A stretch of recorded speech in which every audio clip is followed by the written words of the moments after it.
Good morning students. This is another video of chapter 5, that is mineral and power resources.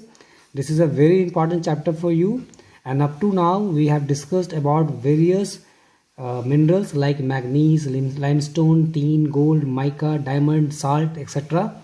Today we will focus on power resources, and last video we have discussed about petroleum. So now we'll start this video with a very important power resource, that is natural gas. Natural gas occurs in association with petroleum.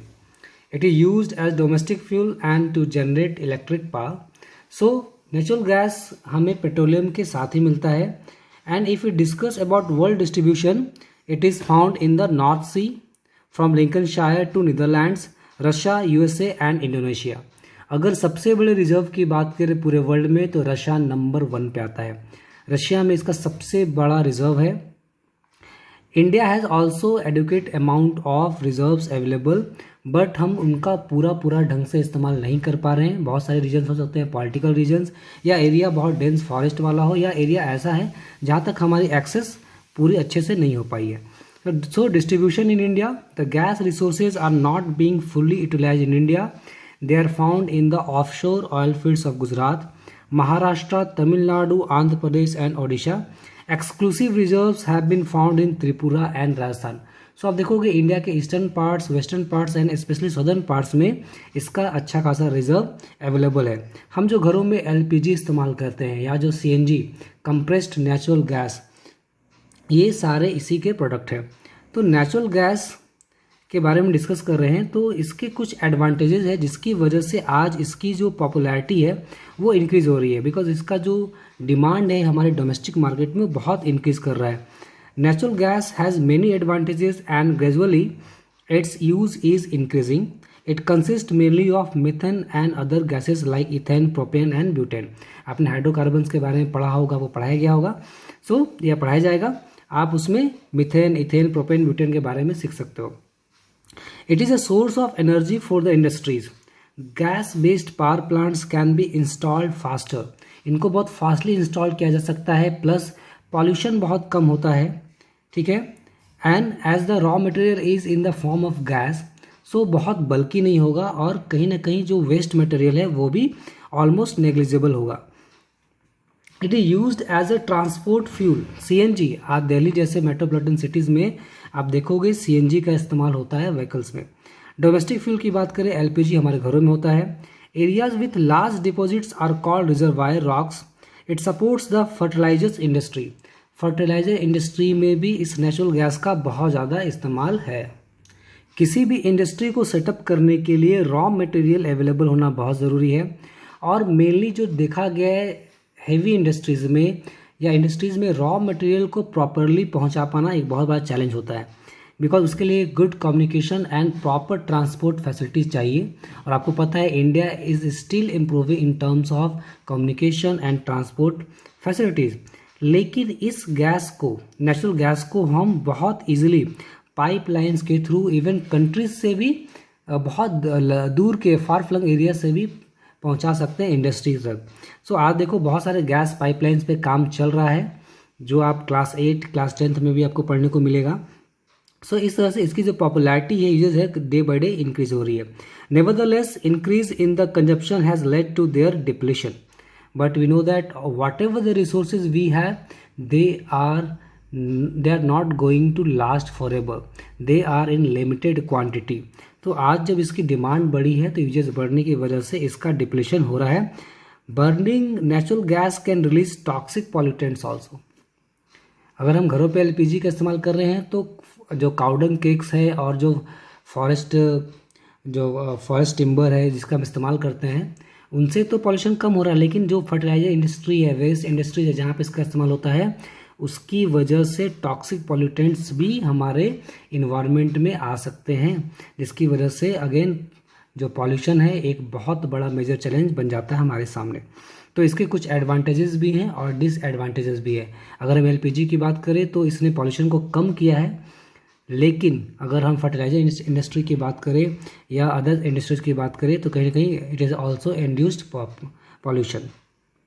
The very next important important energy resource is coal. So we are going to discuss coal. कोल बहुत important, हम सभी जानते हैं कोल के बारे में.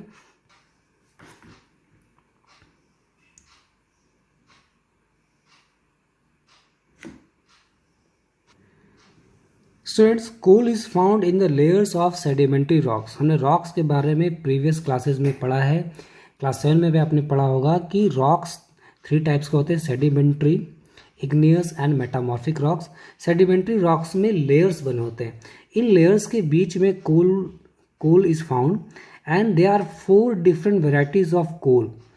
ये 4 different varieties of कोल है जिनमें जो कार्बन कंटेंट है वो अलग अलग है, जिसकी वजह से इसकी क्वालिटी अलग अलग है. जब इसे हम बर्न करेंगे तो depending on the carbon quantity इसमें जो इम्प्लीमेंट्स बाहर आएंगे, इसको बर्न करने पे जो धुआं निकलेगा वो अलग अलग होगा. तो it depends on the carbon content. The quality varies depending on the carbon content, जो कि मेनली 4 हैं जिन्हें हम डिस्कस करने जा रहे हैं. So first will start with पीट. Peat is a brownish substance and represents the first stage of coal formation. ये coal formation का first stage है. It has a high moisture content. You know that अगर कोल में या किसी भी ऐसे सब्सटेंस में जिसे हम बर्न करने जा रहे हैं उसमें अगर मॉइस्चर कंटेंट ज़्यादा होगा तो ये काफ़ी डिफ़िकल्टी के साथ बर्न होगा और emits a lot of smoke. इसमें बहुत ज़्यादा धुआं निकलेगा. That's why it is not considered as the best variety of coal. Next one is lignite. Lignite is a brown coal with 40 to 60% carbon content and plenty of moisture. Again, it is having a high amount of moisture. It is a soft variety of coal. ये काफ़ी brittle होता है, आसानी टूट सकता है. This constitute 50% of the world's coal reserve. पूरे world में जो कोल रिजर्व है उसका 50% लिग्नाइट है. Bituminous is a black coal. It has 70 to 80% carbon content and forms 80% of the available coal variety. पूरे वर्ल्ड में जो कोल अवेलेबल है उसका 80% बिटुमिनस है. It has 70 to 80% carbon content. आप समझ सकते हो. As the quantity is also good and the quality is also good. So आप खुद सोच सकते हो किसी भी इंडस्ट्रीज़ में जो रॉ मटेरियल या इन टर्म्स ऑफ अगर हम पावर रिसोर्सेज की बात करें तो इनका इस्तेमाल डिपेंड करता है quality as well as the quantity. So qualitative as well as the quantitative aspects of any raw material is also important. इसलिए आप इंडस्ट्रीज में इसका इस्तेमाल बहुत ज़्यादा आप देखोगे. Anthracite is the very good quality coal with 90% carbon. 90% carbon it is the most suitable. It burns without smoke. इसमें स्मोक निकलता ही नहीं, बहुत कम निकलता है. But it contributes 5% of the world's total reserve. लेकिन पूरे वर्ल्ड के रिजर्व में कितना है? सिर्फ 5% है.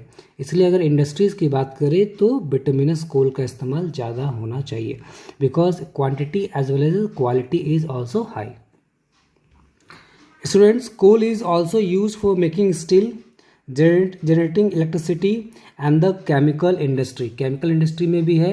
और सबसे important one in power generation, जो घरों में हमारी बिजली आ रही है, इलेक्ट्रिक पावर आ रहा है, उसका मैक्सिमम हिस्सा आज भी कहाँ से आ रहा है? थर्मल पावर स्टेशन से आता है, जहाँ पर कोल को बर्न करके हम इलेक्ट्रिक पावर जनरेट करते हैं. वर्ल्ड डिस्ट्रीब्यूशन की बात करें, it is abundantly found in the USA, China, Russia, Ukraine, Poland, south Africa, India, Australia, Germany, UK, France and Canada. India में बात करें तो इंडिया में हमारा स्टेट झारखंड बहुत रिच है. Distribution in India, coal is found in the states of Bihar, Bokaro, Giridih belt. They are on the borders of Bihar Jharkhand area. तो आप देखोगे इसमें भी जो एरियाज आ रहे हैं वो झारखंड में पड़ते हैं. Jharkhand one of the most famous place in entire India. Coal की जब बात करेंगे तो झरिया का नाम आएगा. कुछ ऐसे इलाके झरिया में है जहाँ पर लास्ट 40-50 ईयर्स से माइंस में अंदर ही अंदर आग लगी हुई जो आज तक बुझी नहीं है. आप समझ सकते हो कितना बड़ा रिजर्व इंडिया में भी अवेलेबल है. झरिया का कोल बहुत अच्छी क्वालिटी का है. इवन इसकी डिमांड वर्ल्ड मार्केट में भी है, दूसरे कंट्रीज़ को भी कभी कभी सप्लाई होती है. And West Bengal Raniganj, this all are the mining areas. आप इसको सर्च कर सकते हो। इनमें आप देखोगे ये एरियाज जो उड़ीसा, वेस्ट बंगाल, बिहार, झारखंड बेल्ट, स्पेशली बोकारो, गिरिडीह, ये सारे एरियाज जो हैं आपके प्लेटू रीजन्स के आसपास है। मध्य प्रदेश सिंगरौली, आपने नाम सुना होगा। छत्तीसगढ़ कोरबा, कोरबा एक बहुत इंपॉर्टेंट प्लेस है जहाँ पर माइनिंग होती है। साथ में in terms of power generation इसका इंडिया में बहुत अच्छा नाम है। Andhra Pradesh, Maharashtra, Tamil Nadu, new deposits have been found in Tamil Nadu, Singareni in Andhra Pradesh, Korba in Chhattisgarh and Talcher in Odisha. They are also being developed in association with the industry. Coal found in India is used by railways and the iron and steel industry. India is a developing country and you know that every day there is huge demand for the coal and steel and even the cement industry. तो कहीं ना कहीं इनका इस्तेमाल बहुत ज़्यादा होता है बिकॉज इंडस्ट्रीज़ को पावर की भी ज़रूरत पड़ती है। तो there is more requirement of power generation, इसके लिए हमें कोल की माइनिंग ज़्यादा करनी पड़ रही है। So in terms of consumption India में भी डिमांड बहुत बढ़ रही है और railways and iron and steel industry are the leading consumer of this coal. तो कोल बहुत इंपॉर्टेंट हमारे लिए, लेकिन स्टूडेंट्स हमें ये भी समझना होगा कि this reserves are not going to last forever. कभी न कभी एक ऐसा टाइम आएगा जब ये रिजर्व्स ख़त्म हो जाएंगे, ये रिसोर्सेज ख़त्म हो जाएंगे। इसलिए आज गवर्नमेंट जो ऐसे रिसोर्सेज को सर्च कर रही है या उन पे इन्वेस्ट करने की कोशिश कर रही है जो कि रीन्यूएबल हैं, जो which can last for ever, जिनकी वजह से हमें जो डिपेंडेंसी है पावर रिसोर्सेज पे वो इन रिसोर्सेज से कम हो सके, ताकि हम ऐसे रिसोर्सेज को जो नॉन कन्वेंशनल है उनका इस्तेमाल हम कर सकें। इसमें एक और इम्पॉर्टेंट रिसोर्स है जिसका हम पावर जनरेशन में करते हैं, जिसके बारे में हमें पढ़ना है इस चैप्टर में, that is hydroelectric power, जो कि बहुत इंपॉर्टेंट है आपके लिए। We all know that the force of flowing water has been harnessed for grinding grain and for generating hydroelectricity. आपको पता है बड़े बड़े टर्बाइंस को जब डैम्स के ऊपर से हम वाटर को फ्लो करने देते हैं तो due to this huge potential energy जो कंजर्व होती है, इसकी वजह से वो टर्बाइंस जब ये बहुत फोर्स के साथ वाटर नीचे आता है, इससे बड़े बड़े टर्बाइंस घूमते हैं और हम पावर जनरेशन करते हैं। लेकिन स्टूडेंट्स आप समझो, इंडिया एक ऐसी कंट्री है जो इक्वेटर से काफ़ी नज़दीक है। मैं आपको दिखाता हूँ इस पिक्चर में। स्टूडेंट्स आप देखो, this is India and it is very close to equator. This is equator and look at this. India का जो मैक्सिमम हिस्सा है वो इक्वेटर से बहुत नज़दीक है। अगर कोई हिस्सा इक्वेटर से बहुत नज़दीक है, इसका मतलब है उस एरिया में जो वाटर अवेलेबल है वो बहुत जल्दी इवोपरेट करेगा, बिकॉज उस एरिया का जो क्लाइमेट है वो काफ़ी वार्म होगा। और सदर्न पार्ट आपको पता है इक्वेटर से बहुत नज़दीक है। साथ ही इंडिया में जो पेरिनियल रिवर्स है, जो हिमालयन रिवर्स है, they have water available through out the year, but southern part की जो रिवर्स हैं उनमें वाटर अवेलेबल नहीं होता है। They are mostly seasonal rivers. So India एक ऐसी कंट्री जहाँ पर रिवर्स तो अवेलेबल है, लेकिन सदर्न पार्ट में हमारे पास सीजनल रिवर्स है और पेरिनियल रिवर्स कम है। साथ ही रेट ऑफ इवेपोरेशन काफ़ी हाई है बिकॉज इंडिया बहुत क्लोज इक्वेटर से। तो उस कंट्री में जब हम डैम्स को इस्टेब्लिश करके पावर जनरेशन कर रहे हैं, जो कि बहुत इंपॉर्टेंट रोल प्ले कर रहा है पावर रिसोर्सेज को सप्लाई करने में या पावर जनरेशन में, और हमारी डिपेंडेंसी को जो कंजप्शन है उसको पूरा करने में। लेकिन आप सोचो कि अगर इसे हम कंटिन्यू करते हैं तो कहीं ना कहीं हमारे वाटर रिसोर्सेज डिप्लीट हो रहे हैं या हमारी डिपेंडेंसी बहुत ज़्यादा बढ़ रही है कोल और हाइड्रो इलेक्ट्रिक पावर पे। इसलिए स्टूडेंट्स आज हम लोग नॉन कन्वेंशनल या रिन्यूएबल रिसोर्सेज की ओर देख रहे हैं, जैसे solar, wind energy, thermal power station की जगह पे न्यूक्लियर पावर स्टेशन इस्टेब्लिश करने की बात हो रही है। क्यों? बिकॉज सस्टेनेबल डेवलपमेंट को अचीव करने के लिए बहुत इंपॉर्टेंट है। सो पहले हम समझेंगे हाइड्रो इलेक्ट्रिक पावर है क्या। हमने डिस्कस किया कैसे पावर जनरेशन किया जाता है। Because it is clean non polluting source which gives electricity at a much cheaper cost than other sources. अगर हम कंपेयर करें कोल से, थर्मल पावर स्टेशन से, तो काफ़ी चीप होता है हाइड्रो इलेक्ट्रिक पावर, लेकिन इसमें भी बहुत खर्च होता है बिकॉज जिन डैम्स को हम बिल्टअप करते हैं बड़े बड़े रिवर्स में, उसमें काफ़ी पैसा भी इन्वेस्ट करना पड़ता है। लेकिन इन अ लॉन्ग रन जब हम इसे कंपेयर करते हैं तो ये बहुत चीप होता है with comparison to other power resources. World distribution की बात करें तो 20% of the world's electricity comes from hydropower.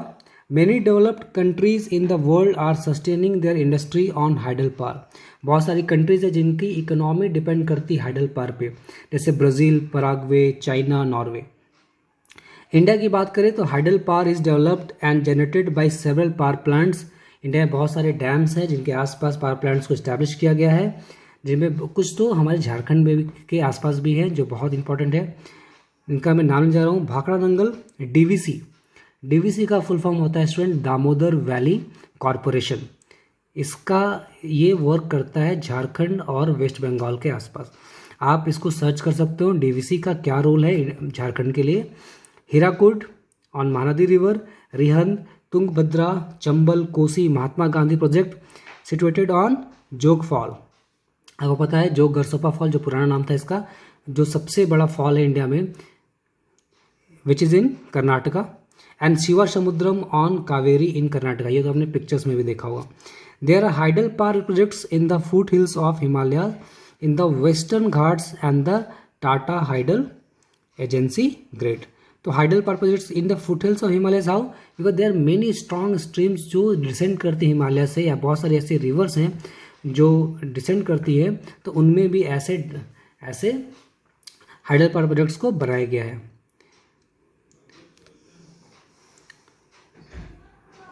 So for up to now, thank you. In next video we'll discuss about some other power resources like nuclear power, solar energy, geothermal energy, which are mainly renewable or non-conventional power resources. Thank you.